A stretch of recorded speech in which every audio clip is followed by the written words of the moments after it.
Welcome back to BlockTV. I'm Ron Friedman, and it's time for HODL with HEDL, a chance to zoom out for a moment and take a wider perspective on some of the big issues that are dominating the crypto markets and digital asset space as a whole. To guide us on this journey of discovery, we're joined by Bitcoin influencer and thought leader Dan Held, currently Director of Business Developments at Kraken. Dan, great to see you. Good to see you as well. All right, we're going to get right into it. The story of the week when it comes to the digital asset space is all about Libra and the announcement that PayPal is not going to be taking an active part in the Libra Association. I wanted to pick your brains on that. What do you think that means? Is that the first of others to come? We're looking ahead to a Libra Association meeting in the middle of October. You think we're going to get any surprises out of there? Yeah, good question. So PayPal is the first company to formally, withdraw from the Libra kind of consortium. Right. To be clear, the way that they phrased it was that it was a soft committal. I forget the exact words that the CEO used at PayPal, but essentially they said it was a soft committal. Right. They So weren't to begin with, right. Yeah, it was more of a loose consortium that kind of verbally, I think verbally or maybe like an LOI, like a letter of intent, right, agreed to participate in this consortium. So they're the first ones to officially drop out of that commitment, however little or big that commitment was. And we've also heard news that MasterCard and Visa are potentially looking at leaving. I think the reason why PayPal left and why MasterCard and Visa are considering leaving is that there's not a whole lot of upside for them. At least I don't see a ton of upside here, as Libra comes under increasing scrutiny by regulators globally. You've got very angry regulators in the EU and the US that are really pushing on Facebook, and I think Visa and MasterCard and PayPal are going, wait a second, maybe the political fallout here isn't worth our time. Well, would there be a situation where regulators, that agreed are rejecting Libra and the whole idea of a global currency that might challenge their own local currencies? But is there a notion of these governments then going after the partners, which might damage PayPal or Visa or MasterCard or others? I think it's twofold. One, Facebook has a huge trust issue with regulators, and with the upcoming election in the US in 2020, they're really a very common punching bag for both the left and the right. So Facebook themselves as an entity, I think, are not really seen very positively by most Americans and by political leaders in the US and the EU.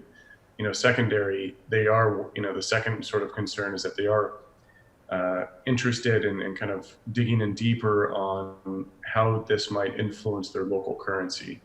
And, I think, we've even seen in the US where I believe the SEC said they might consider what Facebook is offering as security. Mm-hmm. So, how they structure this asset, I think will come under intense scrutiny if it ever becomes slightly competitive with the local currency. And of course, if it ever became at all competitive, then governments would shut it down immediately, which we've seen with Apple is as easy as calling up Apple and going, hey, we wouldn't like this app in the App Store. So Facebook will have to weigh the impact of Libra versus their core Facebook product. Oh, On a local basis. You're suggesting that the U.S. government or European Union or member states might not only shut down Libra, but they might go after Facebook itself and their core operations? They could. If let's put it this way, a government cares a whole lot less about a social network than they do about their monetary policy, Sure. about their monetary system. Sure. So I could see them easily using it as leverage over Facebook, which Facebook would have to be beholden to its shareholders and understand that they are negatively impacting cash flows there. And I imagine those shareholders, which Facebook is one of the largest corporations in the world, would be intensely pissed about losing, huge amounts of market cap because Facebook is tinkering around with a currency.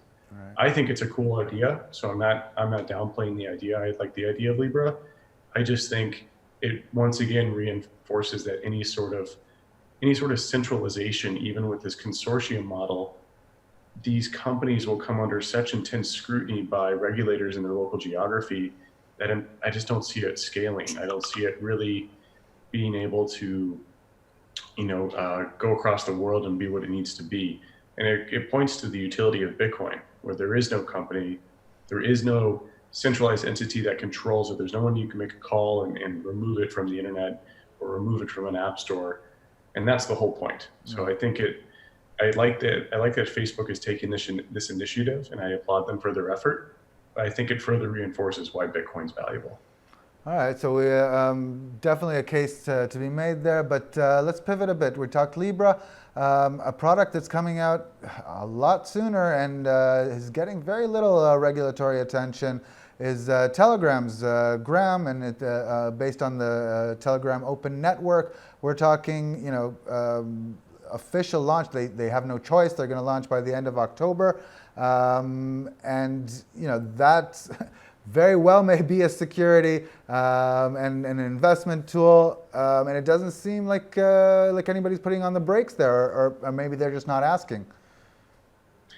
Yeah, Ton is going to be an interesting launch, probably the most hotly anticipated launch of any of the big market cap ICOs. Yeah. I believe they raised $1.7 billion, which is quite a significant sum of money. And I think they raised that in like BTC and USD. So it'll be interesting to see how Telegram has deployed that capital, and how they're really using that in a business setting to incentivize developers to build on top of Ton, or I'm sorry, it might be Ton Network. I forget exactly, but it'll be interesting to see how they deploy that capital and what they've done the last year. They've been very, very quiet. I think in September, they published some developer tools or some rough guidelines. But other than that, it's been pretty quiet from the Telegram side. So I think everyone's kind of waiting in anticipation to see what happens here. Well, we do know that Telegram has upwards of 300 million users, and potentially anybody who has the app also has a wallet that can accept grams. Obviously, there's going to be a lot of market making going on there. There's already kind of a secondary market because the grams just aren't available and aren't allowed to be sold on yet. But how fast, if at all, do you think this is going to pick up? Well, it'll be interesting to watch. We haven't seen really great. We've seen a similar type product, which is BAT, the basic attention token, with the Brave browser. And I forget how many users Brave has, but it's in the tens of millions at least. Right. And we really haven't seen an uptick in BAT. I think the market cap is below like $20 million. Right. So I think it's been a while since I've looked at BAT. But that isn't really a good sign for Ton. I'm not sure if value will accrue in the token if it's being used in a utility function. We've sort of seen that utility token narrative perish in the 2018 bear market, and also in practice.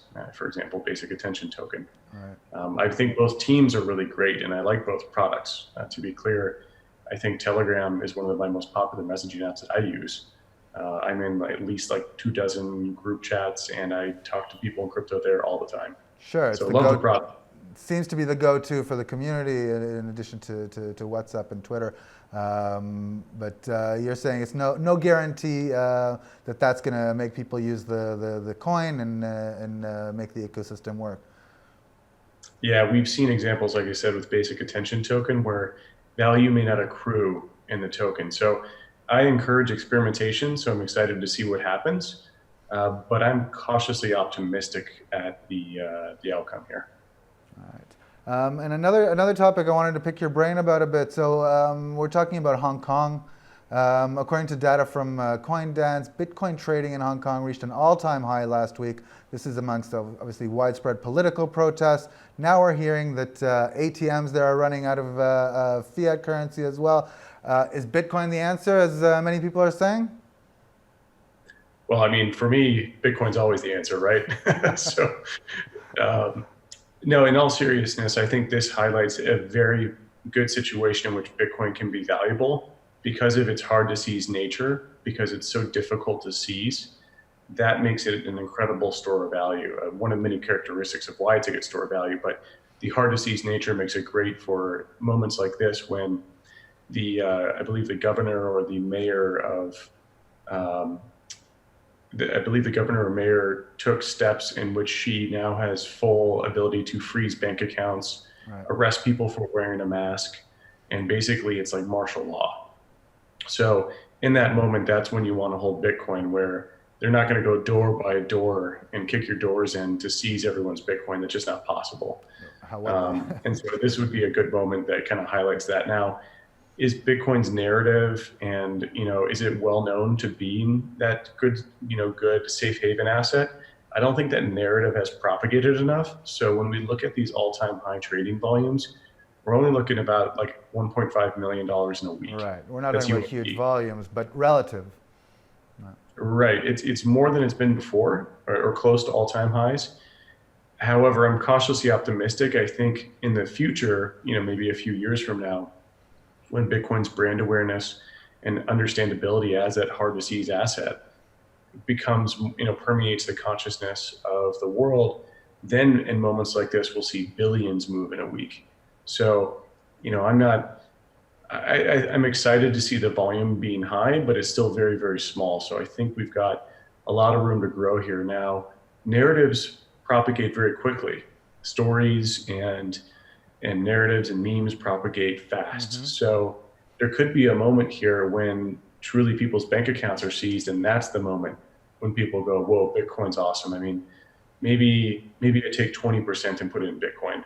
Right. Because Bitcoin still is very volatile. So it makes people that don't have a lot of money in savings, makes their life a little bit hard to plan around their expenditures if the purchasing power of that money fluctuates quite a bit. But those who can take money out of the system or take some of their money out may choose to do that, and Bitcoin is perfectly made for that. All right. Well, when it comes to narratives, hopefully we're doing our share, and you're helping us out as well, Dan. Thank you very much for that. As always, fantastic insights. For those of you watching at home, don't go anywhere. We're going to be right back with more blockchain and cryptocurrency news.